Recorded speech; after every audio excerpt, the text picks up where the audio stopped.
మనము తల్లి గర్భం నుంచి శిశువుగా బయటకు వచ్చాం.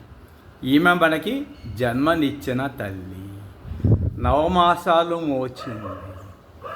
కానీ మనం అందరం పుట్టాలంటే ముందు భూమి అంటే భూమాత ఉంది. ఆ భూమి ఎంత సహనమో చూడండి, ఎంత ఉపయోగపడుతుందో చూడండి. భూమి లేనిదే మనము పుట్టలేము, కదలలేము, ఏ కర్మ చేసుకోలేము. భూమిని అమ్ముతున్నా కొంటున్నా ఆ తల్లి ఏమీ మాట్లాడటం లేదు. మలమూత్రములు విసర్జిస్తున్నాము, కార్లు తిప్పుతున్నాము, భూమిలో తవ్వి ఖనిజాలు తీస్తున్నాము. అయినా భూమి ఎంతో ఓర్పుతో ఉంది.